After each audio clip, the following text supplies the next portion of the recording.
They say some days feel like they're cursed from the start, and that Tuesday was one of them. My name is Detective Ryan J. Mercer. I've spent 15 years chasing down petty criminals, breaking up bar fights, and filing more paperwork than I care to remember. But nothing, nothing could have prepared me for the chaos that was about to unfold over a simple tank of gas. The sky was that oppressive shade of steel gray that makes your whole body feel heavier. Rain threatened but never delivered, the air thick with indecision. I was already late, already stressed, and running on a quarter tank. So there I was, pulling into the Sunoco off Briarwood Lane, muttering under my breath about how I should have filled up the night before.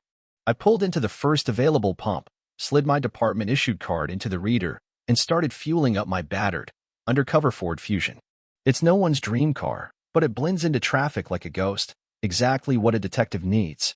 That's when I heard it, the sharp staccato of high heels on asphalt, followed by the unmistakable screech of entitlement. Excuse me. I braced myself. Nothing good ever follows that tone. Turning around slowly, I found myself face to face with suburban royalty.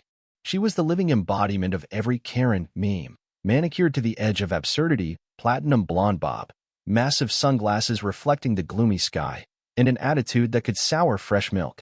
If you had told me her name was something like Whitney Preston Davenport, I wouldn't have doubted you for a second. But for now, she was Karen Supreme in my mind. Yes, ma'am, I asked, keeping my tone neutral. She huffed, flipping a diamond-encrusted hand toward her spotless white Audi Q7. You are going to put gas in my vehicle. I'm late for spin class. At first, I thought she was joking. Some weird social experiment, maybe. But the rigid set of her jaw told me otherwise. Ma'am, I said slowly, as if speaking to a particularly petulant child, I'm just fueling up my own car. I'm going to be late myself. You're more than capable of pumping your own gas.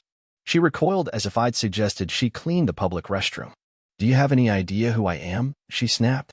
Not a clue, I said, returning my focus to the fuel gauge. I am the vice president of the West Haven Homeowners Association, she declared, as if she'd just announced she was heir to the British throne. I practically run this town. I couldn't help it, I chuckled. Not out of disrespect, but because it was too absurd. Congratulations, I said lightly. But I'm still not a gas station attendant. Karen Supreme's face twisted into something between fury and disbelief. She fumbled in her designer purse and produced a phone. I'm calling the police, she declared triumphantly. That finally made me grin. Please, I said, gesturing broadly. By all means. She punched 911 into her phone with the righteous fury of someone utterly convinced of her own victimhood. Yes, hello?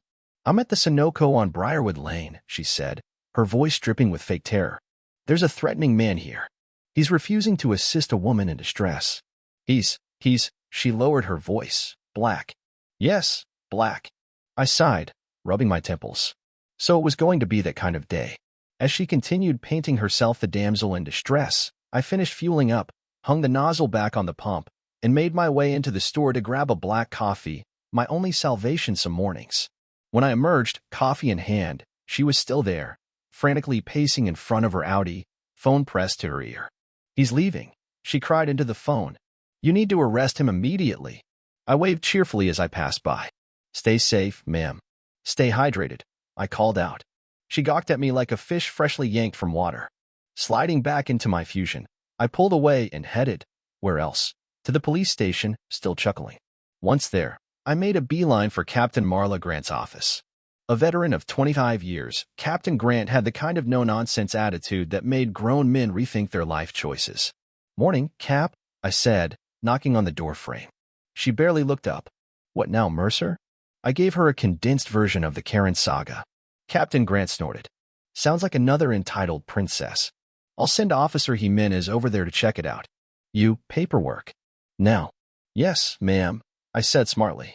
Hours passed in a haze of case files, affidavits, and lukewarm coffee. But the whole thing itched at me. During my lunch break, I sauntered over to dispatch. Any update on the Sunoco call? I asked. Brandon, one of the newer dispatchers, grinned. Oh yeah. Officer Jimenez is still trying to reason with her. She's demanding someone be arrested. Says she's filing charges for emotional terrorism. I nearly choked. Emotional terrorism? Brandon nodded solemnly.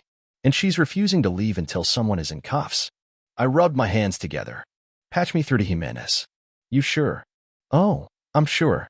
Moments later, Jimenez's voice crackled through. Detective Mercer? Morning, Jimenez. Listen, do me a favor.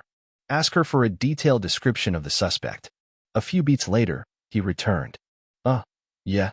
Black male, 6 foot, blue shirt, jeans, driving a beat-up Ford Fusion. Perfect, I said. Now tell her protocol requires she come down to the station to file her formal complaint. She must arrive immediately. Her car stays. She rides in the cruiser. A hesitant pause. You're evil, Mercer.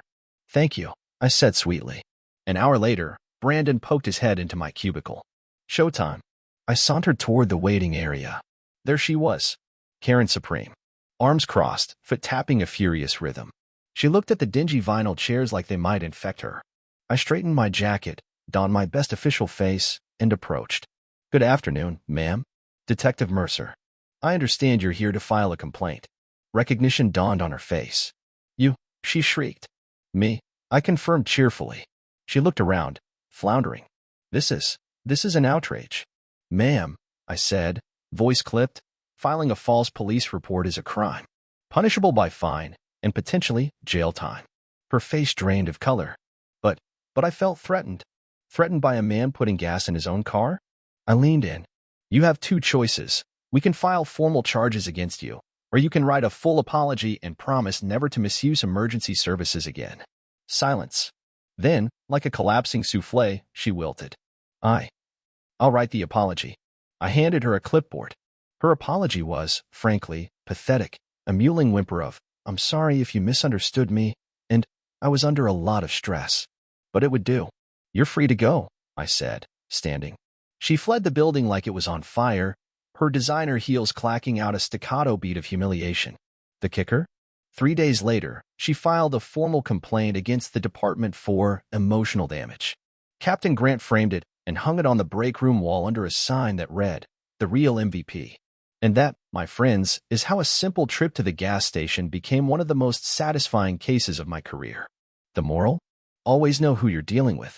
And maybe, just maybe, learn how to pump your own gas.